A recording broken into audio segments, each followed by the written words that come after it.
প্রিয় দর্শক, আপনাদের সবাইকে স্বাগত জানাচ্ছি এনটিভির স্বাস্থ্য বিষয়ক নিয়মিত আয়োজন স্বাস্থ্য প্রতিদিন অনুষ্ঠানে। আপনাদের সাথে আছি আমি ডাক্তার সাদিয়া ফাতেমা কবির। দর্শক, আমরা যে বিষয়টি নিয়ে আলোচনা করব তা হলো মহিলাদের প্রস্রাবের অনিয়ন্ত্রিত নিঃসরণ।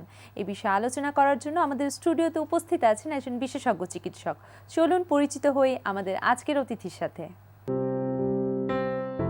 ডাক্তার হাসিনা আফরোজ 1951 সালে নভেম্বরে রংপুর জেলায় জন্মগ্রহণ করেন। তিনি 1984 সালে জানুয়ারিতে রংপুর মেডিকেল কলেজ থেকে এমবিবিএস ডিগ্রি অর্জন করেন। এরপর তিনি চিকিৎসা বিজ্ঞানে উচ্চতর এমএস এফসিপিএস ডিগ্রি লাভ করেন। বর্তমানে তিনি ইউনাইটেড হাসপাতালের অবস ও গাইনি বিভাগের কনসালটেন্ট হিসেবে কর্মরত আছেন। ম্যাডাম, আপনাকে আমন্ত্রণ জানাচ্ছি আমাদের অনুষ্ঠানে। হ্যাঁ, অসংখ্য ধন্যবাদ আমাকে এখানে আসার সুযোগ দেওয়ার জন্য এবং কিছু বলার জন্য। জি ম্যাডাম, আমাদের যেহেতু আজকের আলোচনার বিষয় হচ্ছে মহিলাদের প্রস্রাবের অনিয়ন্ত্রিত নিঃসরণ, আমি ম্যাডাম প্রথমেই জানতে চাইবো যে সবার ক্ষেত্রে তো আর এটা হচ্ছে না, এটা ঠিক কাদের হচ্ছে এবং কেন হচ্ছে? জি ধন্যবাদ। এইটা হচ্ছে বিভিন্ন বয়সে হচ্ছে এটা। যেমন প্রথম দিকে যেটা যাদের হয়, বাংলাদেশে বেশিরভাগ এই সমস্যাটা প্রস্রাবের অনিয়ন্ত্রিত নিঃসরণ যেটা হচ্ছে সেটা বেশিরভাগ হচ্ছে অবস্ট্রাক্টেড লেবার বলে এটাকে, মানে প্রসবজনিত সমস্যার কারণে একটা ফিস্টুলা হচ্ছে, যেটা থেকে সারাক্ষণই প্রসব ঝরে মেয়েদের। এবং এইটা আমাদের গ্রাম অঞ্চলে বেশিরভাগ যারা নর্মাল ডেলিভারি করতে গিয়ে যারা আনট্রেন দেয় এবং ওরা এটাকে তার ডেলিভারি হচ্ছে না, অনেকক্ষণ ব্যথা ব্যথা, তারাও অনেক হাতাহাতি করে বা অনেক কিছুই করে, চাপ দেয়, প্রেশার দেয়, কিন্তু মাথাটা ঠিক ব্লাডার এবং পিবিক একটা বোন আছে তার মাঝখানে ব্লাডারটা আটকে যায়, মাথা এবং পিবিক বোনের মাঝখানে। তো এটা আটকে যাওয়ার ফলে ওখানে ব্লাড সার্কুলেশনটা বন্ধ হয়ে যায়, বন্ধ হয়ে ওখানে একটা পচনশীল ধরে এবং তারপরে দেখা যায় যে বাচ্চাটা অবস্ট্রাকশন থাকতে থাকতে তার সে পেটেই মারা যায় এবং অনেক কষ্ট করে হয়তো ওইটা বেরিয়ে যায় বাচ্চাটা।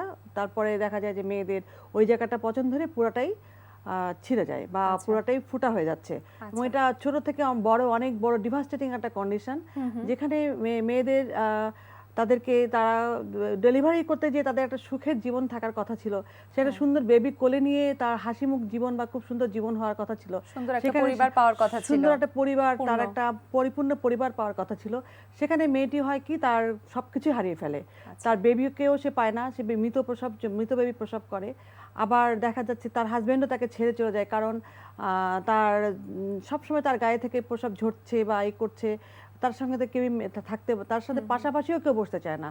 আলটিমেটলি মেয়েটার শেল্টার হয় বাবার বাড়িতে, কিন্তু বাবার বাড়িতেও তো সে কোনো কাজকর্ম করতে পারে না, কারোর সাথে মিশতে পারে, কোনো কিছুই করতে পারে না, পুরোপুরি তার জীবনযাত্রাটাই ব্যাহত হচ্ছে, পুরোপুরি জীবনযাত্রা ব্যাহত হচ্ছে। এবং সে তার জীবনযাত্রা সে যেভাবে চলে সেটা একটা বলবো যে তার জীবনের কোনো রকম কোনো মূল্যায়নই থাকে না এবং সে নিজেকে এত ক্রিপেল এবং ব্রকেন হার্টেড হয়ে যায় যে সে নিজের মৃত্যুই কামনা করে। তখন মনে হয় যে এর চেয়ে বোধহয় ডেলিভারি করতে মরে গেলেই আমার ভালো হতো। আচ্ছা ম্যাডাম, তাহলে তো দেখা যাচ্ছে যে এটা যত স্বাস্থ্যগত সমস্যার সাথে সাথে মানসিক সমস্যাও প্রকট হয়ে দাঁড়াচ্ছে এক্ষেত্রে। অসম্ভব বেশি মানসিক প্রকট সমস্যা এবং স্বাস্থ্যগত সমস্যা তো বটেই। এই মেয়ে একেবারে ক্রিপল লাইফ লিড করে, এটা একটা সমস্যা গেল। এবং এখানে শুধু ফিস্টুলা ওখানে হয় না, পায়খানা রাস্তা অনেক সময় ছিঁড়ে যায়। আচ্ছা, সেটাও কি ম্যাডাম এই অবস্ট্রাক্টেড লেবারের কারণেই ছিঁড়ে যাচ্ছে। এবং আমাদের দেশে এটা প্রায় ইউএনএফপি জরিপে দেখা গেছে যে প্রায় 70,000 পেশেন্ট এরকম আছে। আচ্ছা, এরকম পেশেন্টের আমাদের আমি ঢাকা মেডিকেল কলেজে ছিলাম, এখন ইউনাইটেড হসপিটালে কাজ করছি।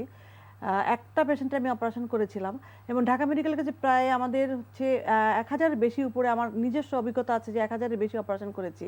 আচ্ছা, এই সমস্যা নিয়ে তারা ভর্তি হয়েছে। ওখানে একটা ফিস্টুলা ইউনিট আছে এবং এটা সারা দক্ষিণ এশিয়ায় একমাত্র হসপিটাল যেটা ফিস্টুলা সেন্টার হিসাবে, এখানে national fistula centre Dhaka medical কলেজে ইউএনএফপি সহায়তায় তৈরি হয়েছিল 2003 সালে।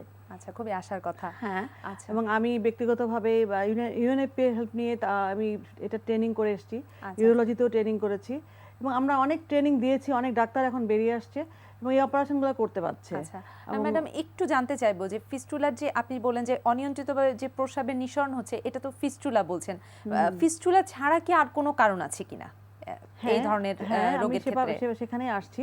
এই ফিস্টুলা শুধু এটাতে আমি একটা কারণ বলতেছি, অবস্ট্রাক্টেড লেবার। আরো এখন নতুন নতুন সার্জন তৈরি হচ্ছে আমাদের দেশে, যারা অল বডি সার্জন, তারা অপারেশন হয়তো ছোটখাটো ক্লিনিকে অল বডি সার্জন তারা সবই অপারেশন করে, তারা হয়তো হিস্টেক্টমি অপারেশন করে, ইউটেরাস ফেলতে গিয়ে ব্লাডার ফুটো করে ফেলে। আচ্ছা, এটা থেকেও কিন্তু মিড বয়সে যারা তাদের ফিস্টুলা ডেভেলপ করছে, এবং দেখা গেছে যে 25-30 বয়সের মেয়ে তারাও তারা অপারেশন করতে গিয়ে ফিস্টুলা করে ফেলছে। এবং আরো একটা কারণ আছে, তারা কস্টিক মানে কোনো রকম অ্যাপ্লিকেশন প্রোলাপসে তারা অপারেশন করা উচিত, সেটাকে তারা কেটে ফেলে কোনো কেমিক্যাল দিয়ে, সেটাকে বার্ন করে, সেখানে ব্লাডার পুড়ে গিয়ে সেখানে ফিস্টুলা হচ্ছে। আচ্ছা, এইরকম আমাদের অনেক অপারেশন করার অভিজ্ঞতা আছে, এবং দেখা গেছে মোর দ্যান 80% পেশেন্ট ভালো হয়ে গেছে। আচ্ছা, বিভিন্ন অপচিকিৎসাও তাহলে অপচিকিৎসায় এফেক্ট হচ্ছে। ম্যাডাম, এখান থেকে কোনো ধরনের নিউরোলজিক্যাল বা স্নায়ুজনিত কোনো কারণ কি আছে কিনা? হ্যাঁ, অবশ্যই আছে। অন্যান্য কারণগুলো যেটা হচ্ছে সেটাকে বলে হচ্ছে আর্জ ইনকন্টিনেন্স, মানে একটা মেয়ের মহিলার এটা বেশিরভাগ মানে আফটার রিপ্রোডাক্টিভ পিরিয়ড বা তার পরের দিকে 40-র পরে এগুলো বেশি ডেভেলপ করে, যে তাদের পেশাবের আর্জ হতে হতেই তারা আর আটকে রাখতে পারে না পেশাব, তাদের বাথরুমে যাওয়ার আগেই পেশাবটা মনে হয় হয়ে যাবে, এরকম পেশাবের চাপ আসলে তারা দৌড় দিয়ে চলে যায়। তো এরকম একটা আছে, এটাকে বলে আর্জ ইনকন্টিনেন্স, মানে সে যখনই ফিল করছে আর্জ, অনেক সময় দেখা যাচ্ছে সে আর্জও নাই তারপরেও তার পেশাবটা হয়ে যাচ্ছে, এটাও একটা বিশাল প্রবলেম। আর একটা হচ্ছে স্ট্রেস ইনকন্টিনেন্স, সেটা হচ্ছে সে হাঁচি দিলে পেশাব আসে, কাশি দিলে পেশাব আসে, সে একটু জগিং করলে পেশাব আসে, এবং তার মানে ওই অনেক ক্ষেত্রেই তার পেশাব বারবার চলে আসে, যে কোনো একটা সে একটা মানে যেটা সিভিয়ার ডিগ্রি, সেখানে আবার দেখা গেছে যে সে বসে থেকে অন্যদিকে একটু ঘুরছে, সেখানেও তার পেশাব চলে আসে, সামান্য মুভমেন্ট বা সামান্য স্ট্রেসেই তার, এটাকে বলে স্ট্রেস ইনকন্টিনেন্স। এটা পিওরলি হচ্ছে অ্যানাটমিক্যাল ডিফেক্ট হয়, এবং এটা অনেক কারণেই হতে পারে। এটা ওই যে বার্থ ট্রমা থেকেই বেশিরভাগ হয়, যাদের অনেকক্ষণ ডেলিভারি করতে গিয়ে মিসম্যানেজমেন্ট করে ডেলিভারি হচ্ছে তাদের এগুলো হয়, এবং যাদের বয়স্কদের হয়, যেটা হরমোনাল সাপোর্ট থাকে মেয়েদের একটা, যেটা এস্ট্রোজেন হরমোন, সেই হরমোনটা আফটার মেনোপজ সেই হরমোনটা কমে যায়। কমে যাওয়ার ফলে এই হরমোনটা ইউরেথ্রা, ব্লাডার এবং অন্য সব পেলভিক অর্গানগুলোতেই হরমোন রিসেপ্টর থাকে, এবং এই হরমোনটা কাজ করে তাদের ব্লাড সার্কুলেশনটা ভালো রাখে, তাদের এপিথেলিয়ামগুলা সেগুলিকে হেলদি রাখে। কিন্তু যখন হরমোনটা উইথড্র হয়ে যায় শরীর থেকে, তখন এগুলি অনেক কিছুই তার হয়ে যাচ্ছে, মানে ওয়েনিং হয়ে যাচ্ছে, তার কমে যাচ্ছে সব কমে যাওয়ার ফলে ওগুলা থিন আউট হয়ে যাচ্ছে, থিন হয়ে, এবং ওখানে ইজি ট্রমা হয়ে যায়, খুব সহজেই সেটা আঘাতপ্রাপ্ত হচ্ছে। আবার যেহেতু তার এস্ট্রোজেনের জন্য তার ব্লাড সার্কুলেশন কমে যাওয়ার ফলে সে ওটা যেটা হোল্ড করতে পারে সেটাকে সে পারছে না, তাড়াতাড়ি ইনফেকশন হয়ে যাচ্ছে। এটাও একটা বড় কারণ ইনকন্টিনেন্সের। এগুলি হচ্ছে স্ট্রেস ইনকন্টিনেন্স। এবং আরেকটা আছে যেটা আপনি বলেন স্নায়ুজনিত কারণে, এটাও হয় অনেক সময়, দেখা গেছে যে অনেক দীর্ঘদিনে ডায়াবেটিস, তার হচ্ছে পেলভিক সার্জারি হয়েছে, অথবা তার নিউরোলজিক্যাল কোনো সার্জারি হয়েছে পিছনে, অথবা তার কোনো অনেক দিন সে বিছানায় ডেবিলিটিং কন্ডিশনে পড়ে আছে, তার নিউরোপ্যাথি ডেভেলপ করেছে ডায়াবেটিসের কারণে। এদের কারণে তাদের হয় কি, পেশাব জমতে জমতে সে বুঝতেই পারে না তার আর্জ হয়েছে, বা তার পেশাবটা ব্লাডারে ফিল হচ্ছে। ব্লাডারে একটা ধারণ ক্ষমতা আছে, সেটা হচ্ছে 300 থেকে 600 ml পর্যন্ত সে ধরতে পারে, এরপরে সে আর্জ ফিল করে সে নিজে যে মিক্সচার করতে পারে। কিন্তু এইগুলি পেশেন্টের হচ্ছে জেরিয়াট্রিক পেশেন্ট যারা এল্ডারলি, তারা বুঝতে পারে না তাদের পেশাব জমে যাচ্ছে, জমতে একসময় দেখা যাচ্ছে ব্লাডার অনেক ফুল হয়ে, তখন ইউরোথ্রাটার প্রেসার দিয়ে ওটা ওপেন হয়ে যে অটোমেটিক পেশাব চলে আসতেছে। এটাকে বলে নিউরোজেনিক ব্লাডার। নিউরোজেনিক ব্লাডার হলে তার আসলে একটু কষ্টকর তাকে ম্যানেজমেন্ট করা। ম্যাডাম, এই যে বিভিন্ন কারণ আমরা জানলাম, যে বিভিন্ন ধরনের কারণ আপনি আলোকপাত করলেন, একটু ম্যাডাম জানতে চাইবো যে এই কারণগুলোর উপর ভিত্তি করে কি কি ধরনের চিকিৎসা আপনারা দিয়ে থাকেন? হ্যাঁ, এটা চিকিৎসা এবং prevention is better than cure একটা কথা আছে, যে আমরা যে আমাদের গভর্নমেন্ট এখন অনেক কিছুই অ্যান্টিনাটাল কেয়ার বা অ্যান্টিনাটাল চেকআপ এবং তাদের delivery management, post abortion, post Natal care, এগুলি অনেক বেশি স্ট্রং হয়েছে। আমাদের দেশে ম্যাটারনাল মর্টালিটি কমে গেছে, এবং এই জন্য আমাদের যেটা দরকার যে প্রপার অ্যান্টিনাটাল কেয়ার গ্রামে আমি দেখা গেছে যে ফিস্টুলা সেন্টারে অনেক পেশেন্ট তার মাই নিয়ে যায়নি তার ডেলিভারি করাইতে, তার মাই মনে করেছে যে তার ডেলিভারি হয়েছে, তার মায়ের হয়েছে, তার মেয়ের কেন হবে না। এই জন্য আমরা অনেক পেশেন্টকে জিজ্ঞাসা করেছি, এবং আমার একটা স্টাডি আমি করেছি, সেখানে 80% বলেছে যে না, এটা তার ব্যাড লাক, এই ফিস্টুলা হয়েছে, এটা তার ব্যাড লাক। তাকে যে আচ্ছা। অবহেলা করা হয়েছে সেটা সে বুঝতেই পারে না যে এটা তার অবহেলিত জনিত কারণে হয়েছে। ম্যাডাম তাহলে প্রিভেনশন যেহেতু আপনি Prevention বলছেন একটু আমাদের- প্রিভেনশনটা আমাদেরকে একটু বলবেন। প্রিভেনশন হচ্ছে আমাদের ইয়ে করতে হবে, অ্যান্টিনাটাল কেয়ার, যেটা হচ্ছে বাচ্চা পেটে আসলে আমি বলবো যে এটা অনেক আগে থেকে মেয়েদেরকে হেলদি করতে হবে। আচ্ছা। হেলদি মানে mother can give a healthy baby. Baby। এই জন্য মেয়েদেরকে ছোটবেলা থেকে আমি বলতে চাই যে একটা মাকে ইউট্রাস থেকে যখন সে জন্ম নিচ্ছে তখন থেকে তাকে নিউট্রিশন দিতে হবে।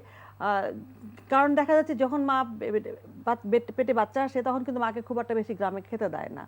তারপর দেখা গেছে যখন ওই বাচ্চাটা ডেলিভারি হলো সে কিন্তু আন্ডার নিউট্রিশন নিয়েই তার বাচ্চা জন্ম দিল। যখন ছেলেটা মানে বাচ্চাটা ছেলে হলো তার প্রতি অ্যাটেনশনটা অনেক বেশি এই চলে গেল। ব্যাপারগুলো করা যাবে না আসলে। হ্যাঁ। এই ব্যাপারগুলি করা যাবে না। আচ্ছা। মেয়ে এবং ছেলে সমানভাবে বড় করতে হবে এবং তাকে বিয়েটা তার আর্লি ম্যারেজটাকে অবশ্যই প্রিভেন্ট করতে হবে। আচ্ছা। আর্লি ম্যারেজ প্রিভেন্ট না করলে সে মেয়ে এবং মেয়েদের সবচেয়ে আমি বলবো যে তাদেরকে সেলফ ইনকাম একটা তাকে সেলফ পাওয়ারমেন্ট তাকে করতে হবে।